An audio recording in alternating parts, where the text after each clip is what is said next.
This is a special edition of Table Talk today.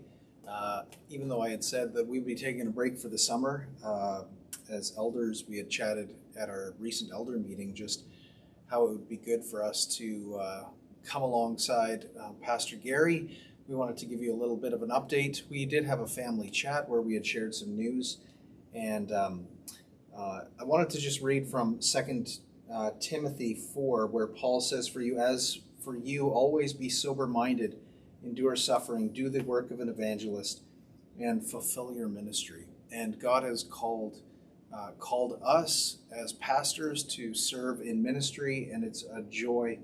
Wanted to take some time, specifically, Gary, we'll talk a little bit about where the Lord has been leading you, but this idea of a calling to ministry, sometimes people confuse the idea of calling in the New Testament. The New Testament primarily speaks about calling in terms of our election, that God calls us to salvation. And that is the first and foremost and primary calling that we receive. That we desire to know Christ and to make him known, but out of that comes some special, specific callings, that there are those who are called to the task of preaching the word and to prayer, to being devoted to those tasks, as Acts 6 verse 4 will talk about. And we'll look at that in our upcoming Church Doctrine Essentials series in a couple weeks. But Gary, I wanted maybe to take some time today.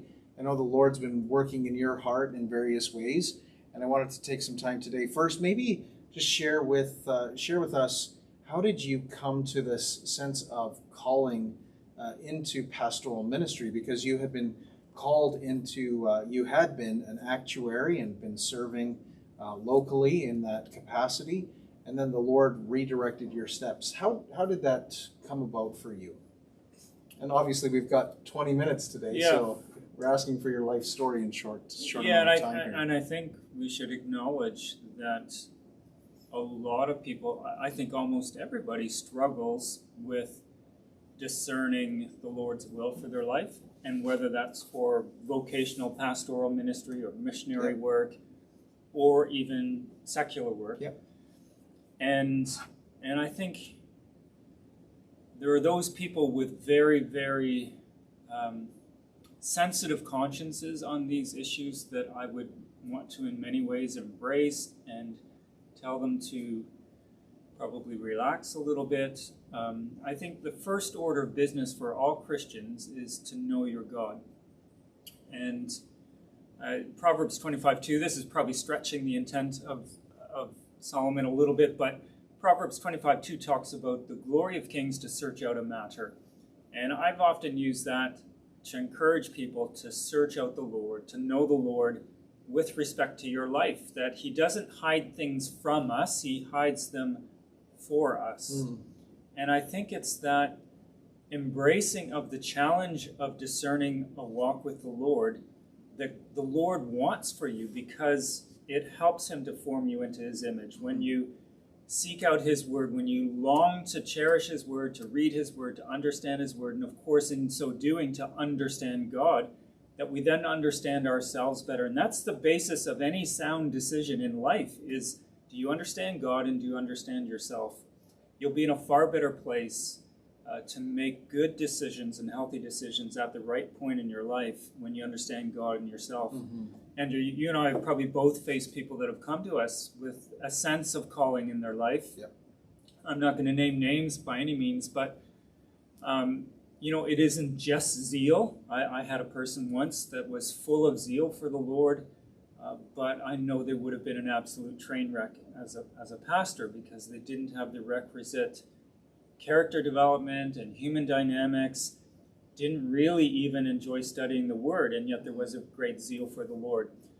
That can be put to great effect in the kingdom, but probably not in vocational ministry. That's right. And so we both have faced these types of things. It's not easy sometimes to put a red light or an amber light against somebody, but it's necessary and it's good. And if you're someone that has been told, whether it's secular vocation or ministry vocation, by someone you trust, to give it a second thought, then please heed that. In my own life, I would say I had a sense of calling pretty early on, but I had no sense of how to go about it. I was in a church setting where there wasn't a lot of clear mentorship and direction given to young men. There wasn't a clear sense even of a good theology of ministry.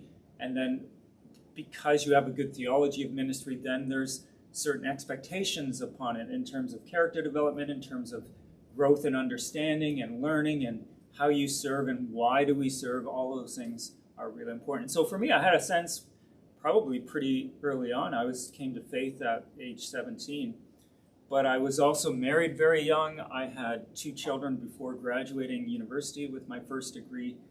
And as I said, I didn't really have a sense of how to make it work. And so I was just encouraged, put yourself into serving the church, and that's what I did. I was an elder in university. I was an elder, a preaching elder in subsequent churches, had all kinds of responsibility, and it was really just because I was willing to accept it. I didn't seek it out. I just was willing to accept the responsibility and to serve the church. I remember at age 30, Linda did something for me and had a bunch of cards. She made a collage, and each card was a part of the picture. And she had 30 different people write a card for me. And it was really lovely in many ways. And a lot of the congregants in the church we were at that point spoke of ministry, as seeing me in ministry at some point. And so I would say that was part of my discernment process, that it was, yes, a sense of what is God saying to me individually? What do I know about God and myself through that? But then also, I think, a confirmation. I would say this, I've often said this to people, if you're the only person that has a sense of your calling, it's probably not the right time. That's right. You should be talking one to your spouse. So in my case, Linda confirmed my calling. And then there should be evidence. It's like when we put forward a man for eldership in our community of faith here at CBC Ilderton, we don't want to be the only ones that have a sense that Joe Bloggs is fit for an eldership. Yeah. Like, it should be something where that same saying is agreeable to all, like Acts 6, right? Yeah, and so there's that sense of internal calling that we sense that the Lord is calling us to pastoral ministry. And I would affirm that a secular job is a calling too. Our vocation is not, there is no secondary calling in the Christian's vocation that you're called, whether it's to be a parent or a spouse, or whether you work in pastoral ministry or in a workplace. Those are high and holy callings that God calls us to. So there's an internal sense of calling into pastoral ministry. There's that external calling, as you've talked about, the sense of the community of faith. There's the confirmation of character and of growing giftedness. So those 4 things are helpful. I would say too, burden. So I didn't want to talk down zeal, but I would want zeal to be pitched more like burden. What is the burden upon your heart? It's not so much, anyone can have a zeal or an excitement. You go off to a big conference and you see someone like John Piper preach and you think, wow, that's amazing. That's not the kind of zeal I want to see. I want to see, what's the burden for you? Who do you want to serve most zealously, and how do you want to serve? What are those things that are evident in your life and practice already that give us a sign or an evidence of a way forward? And so for me, certainly I served the church faithfully as I could in the knowledge I had, and had a growing sense of burden for teaching God's word and to be supported in ministry, rather than trying to run a life, which is what I was doing, is often working over 20 hours a week in the church, and yet also had 5 children at home and in a busy profession, and it wasn't manageable. And so I had to make a choice, and that's why, Andrew, to your original question, I just chose to quit my job and pursue ministry. So recently the Lord's been giving you, has led you through a bit of a discernment process, and you've come to make some transitions and are in the midst of some transitions. Not everyone was at our family chat a couple weeks ago, so why don't you just share what has the Lord been doing? What has the Lord been leading you in? Then we'll talk about what were those steps and how did we make that a beneficial process? Yeah, so the quick answer that I gave, because you don't want to belabor something, especially that kind of announcement. So the quick answer was I just allowed or conveyed to the congregation that I intended to accept a pastorate in another church. I'd been in discussion with Andrew for several months, and then we brought the elders on board as it was appropriate as well, as things started to sort of firm up a little more clearly.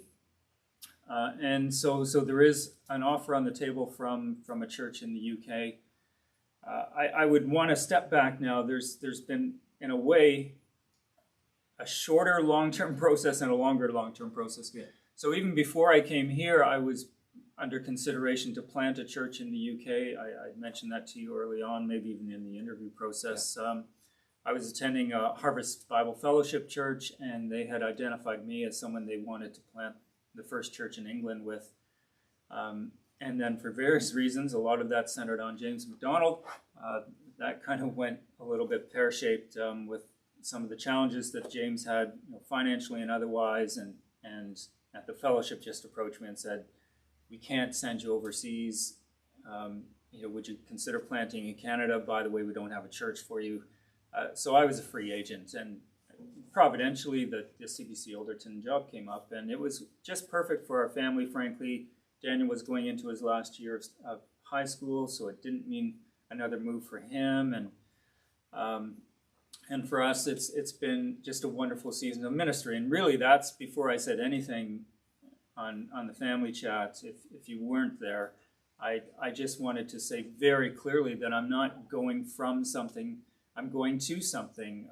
There's no acrimony here, either between us personally or between me and the elders or you as a congregation. You've been a joy to serve.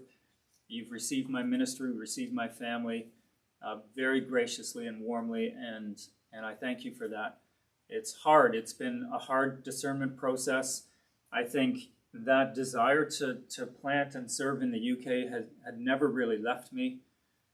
But it got more acute, Andrew, last summer, partly for personal reasons and partly just for ongoing, I guess, professional or ministry reasons. And so we had Ethan, of course, a third grandchild that was born in July of 2020. We hadn't seen him yet. It had been over a year due to pandemic restrictions. And so when we went last August, Linda and I, we just thought this would be good for us. It'll help us to discern maybe, does visiting again help to alleviate some of this, not pressure so much, but impetus to move and minister in the UK. And it really didn't. It was wonderful to see Ethan and to spend time with family. And so through the fall, I started to work with an organization really it was praying through the fall, and then in January, starting to work with an organization in the UK, speaking with their leadership and what opportunities there may be. And two of them presented themselves in February when we were over there, and then one thing led to another, and I actually got both job offers from those churches. And then, we were in just full-on discernment, with the elders, praying with Linda and I, met with Linda and I, and it's been a really healthy process for us to walk through as a couple, frankly, just between us, but also with the elders. Mm-hmm. Maybe I didn't say that we would talk about this, but I do think this would be a beneficial thing for us to maybe just talk through a little bit.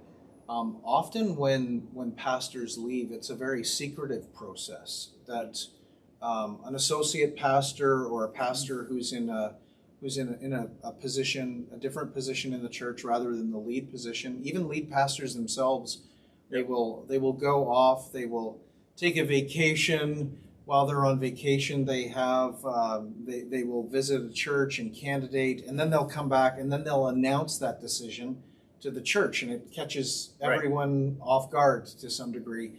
That wasn't the way that you had gone about that. Maybe do you want to speak to a bit of the why regarding that, and just how did that work itself out practically, especially between you and I? This is where probably church is different than the business world, and I recognize there are reasons you would not walk into your boss and into his office and say, you know what, I'm really thinking of checking out, and not right now, maybe a year or two from now. I don't think you'd ever do that. You'd wait until you have a job in hand and hopefully give enough notice that it's not rude. But in a church situation, I think in a gospel-centered environment like we try to foster, then there should be transparency on a number of issues in our lives, and certainly with respect to ministry. This isn't like a sort of the type of job where you're plugged in as a widget somewhere and maybe you can be replaced more easily because of skill sets, and that pastoral ministry is about the heart, it's about relationships, and that's hard. There were tears shed and long hugs on after the family chat, and I felt that too. In spite of the fact we're going to the same city as my kids and my grandkids, it still was not easy. There's a lot of deep relationship here, so that was a challenge. So I think working through that with you to give you lots of runway to think through what ministry may need to do and how it may need to change. And yet at the same point, not necessarily being fully transparent with the whole congregation, because there are lots of moving parts and uncertainties. And so it can also be very destabilizing if we're constantly throwing every potential change in ministry or staff before the church, and that wouldn't be appropriate either. And so that's why I think we picked a time when I've got a clear offer given. There are moving parts still. I outlined some of those prayer points today in the e-bulletin, so I invite you to read that, and just in case we don't have time to explicitly go over that. But it's not a done deal. I still feel tentative about it because I'm not there, and I have a visa and a house to sell and all those things. Like it still feels like there's a lot to do. And so by coming to you before everything's settled, then it gives you an opportunity to partner with us and to pray with us and support us. And some of you have been doing that in even very practical ways, and we really, really appreciate it. It's been a very busy season for Linda and I to get ready.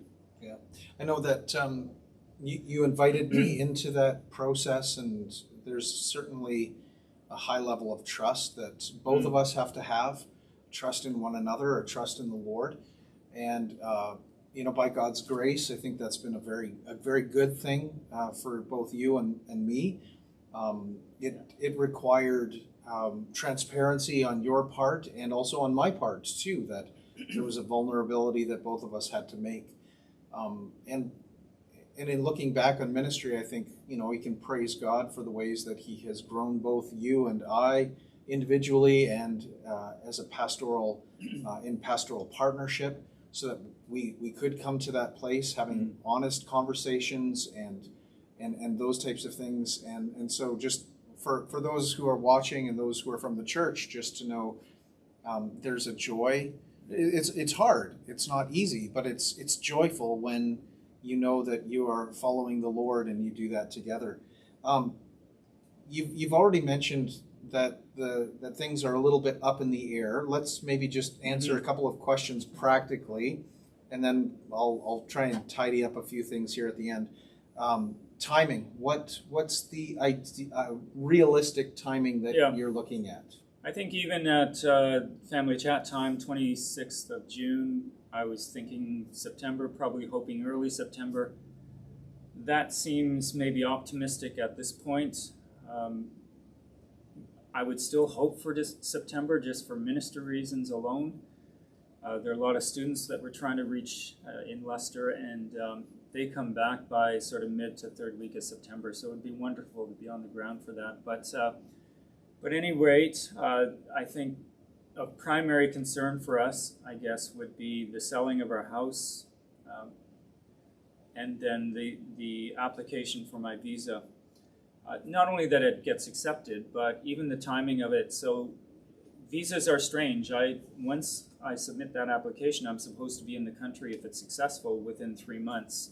And so I have this short window. I can't just sort of wait until everything is settled, get my visa and go. I kind of have to do this on faith, and ideally, of course, I want to sell the house with Linda and not me going over because I have to get in that window and then not have a house that's sold, and Linda's doing that on her own. I really don't want that. So pray for, I think, a quick and favorable house sale in a challenging market, but the Lord only needs one buyer, and perhaps that's you.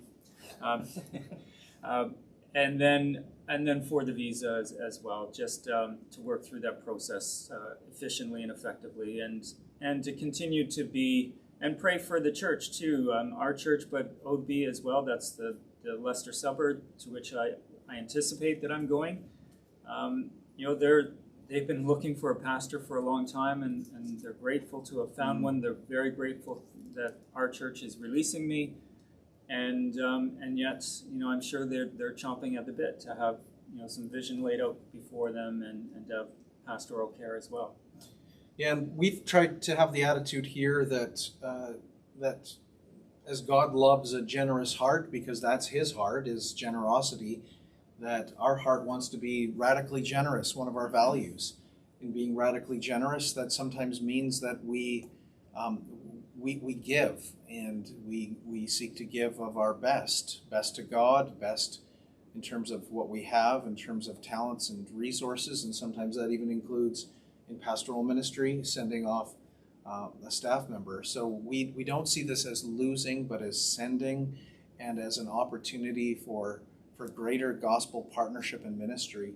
I know you and I, we've talked about, we want to protect the integrity of your ministry as long as you are here. And so one of the things that we've worked towards has just been working hard, continuing to make ministry plans, recognizing things are tentative, but at the same time, by faith, praying with you. And so, like Gary mentioned, if you would join him and Linda in praying for that visa, praying for the sale of their home, that would be greatly appreciated. And as we do that, I do trust, church, that we are going to continue to grow in faith. It provides us a season of opportunity for ministry reflection, for growth, for renewed partnerships. We have no idea, Gary, in terms of what the future holds in terms of how we might be partnering with you, but we trust that if and when, I do believe it's a when, that the Lord opens that door finally for you to be in the UK, that God will further open doors for ministry as well. So just invite you as a church, keep praying, pray with Gary and Linda, give them your encouragement. Let's keep them not only in our prayers, but let's continue as they seek to serve the Lord here faithfully right till that day where there's absolute clarity that we can walk with them and trust the Lord that He's building His church, not only here in Ilderton, but overseas as well. Mm-hmm. If you have any questions, you can always just contact Gary. He'd love to answer any of your questions. And if you have any questions for the elders or myself, we'd be glad to talk through. We'll be coming forward with more details in terms of steps forward as Gary has more clarity. And so we're just functioning with an open hand, waiting patiently, walking, trusting the Lord, not doing anything that is presumptuous, but at the same time, walking by faith. So just invite you, if you have any questions for Gary, myself, or the elders, you can do that. Mm-hmm. And so, yeah, this is a special edition of Table Talk today. We just wanted to bring you up to speed, and thank you so much for your support of the ministry here. So God bless you. And God bless. Yeah. Anyways, have a great weekend. Hope to see you Sunday. Bye for now. Bye-bye.